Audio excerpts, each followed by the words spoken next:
سرخط خبرها: تلویزیون شال جرمنی فعالیت رسمی خود را آغاز کرد.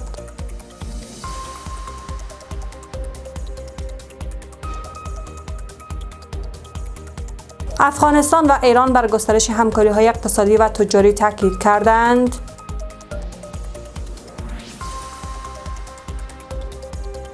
$775 میلیون در 6 کارخانه بزرگ سمنت در افغانستان سرمایه گذاری می شود. سازمان ملل بیش از 10.7 میلیون زن و دختر در افغانستان در سال 2026 به کمک‌های بشردوستانه نیاز دارند.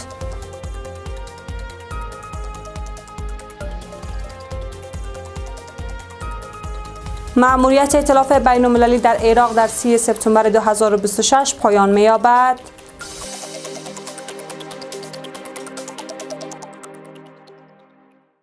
سلام بینندگان عزیز، وقت شما بخیر. به خبرهای این ساعت با من زهرا سروری از تلویزیون شال خوش آمدید.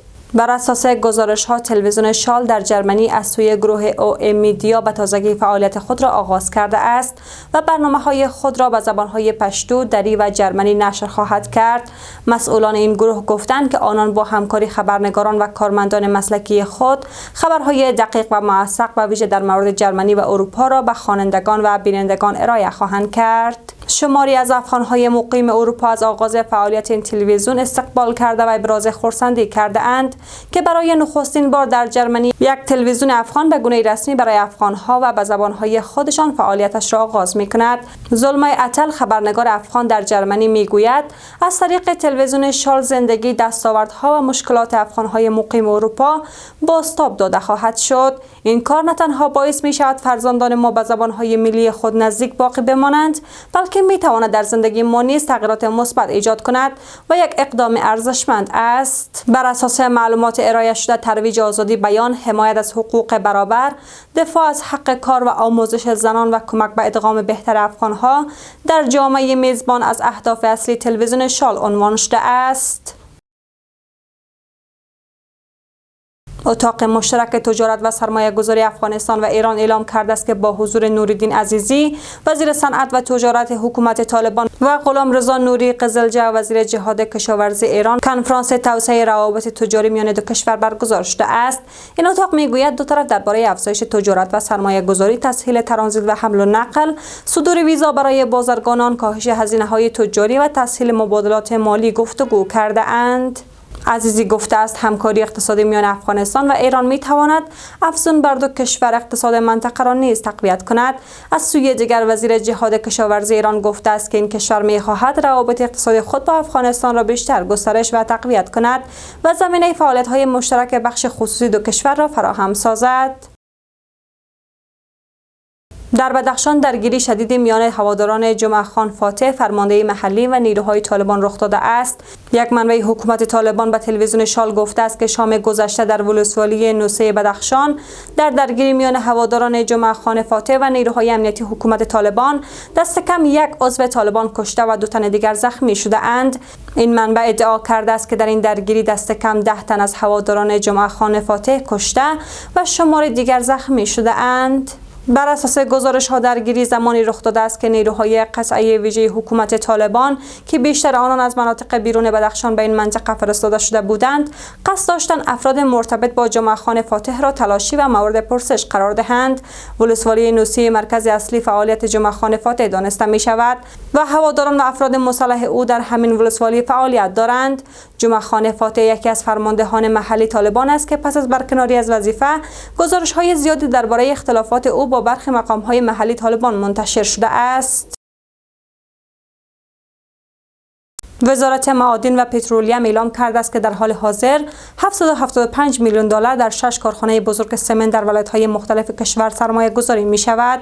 این کارخانه‌ها در ولایت‌های سمنگان، جوزجان، پروان، لوگر، هرات و کندهار ساخته می شوند که با تکمیل آنها افغانستان روزانه حدود 16750 تن سمنت تولید خواهد کرد و برای نزدیک به 25000 تن به گونه مستقیم و غیر مستقیم زمینه کار فراهم خواهد شد. به گفته مسئولان با تکمیل این پروژه ها افغانستان از یک کشور وارد کننده سمنت به یک کشور صادر کننده سمنت تبدیل خواهد شد.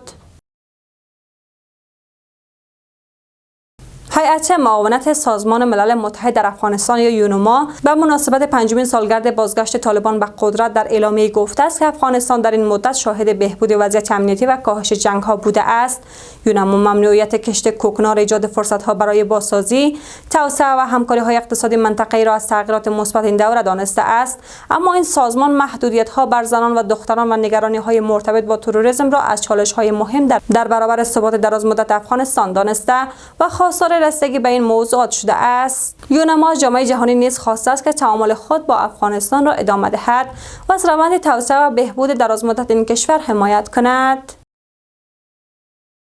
بخش زنان سازمان ملل متحد در گزارشی به مناسبت پنجمین سالگرد بازگشت طالبان به قدرت گفته است که زنان و دختران در افغانستان همچنان در زمینه‌های آموزش، کار، خدمات صحی و حضور در جامعه با محدودیت مواجه‌اند. بر اساس این گزارش بیش از نیمی از زنان مورد بررسی گفتند که در یک ماه تنها 2 بار یا کمتر از خانه بیرون می‌شوند و نزدیک به 3/4 آنان گفتند که هنگام بیرون شدن از خانه بدون محرم مرد احساس امنیت نمی‌کنند. این نهاد گفته است که میزان اشتغال زنان در افغانستان 7% است و افزوده است که در سال 2026 بیش از 10.7 میلیون زن و دختر در این کشور به کمک‌های بشردوستانه نیاز خواهند داشت.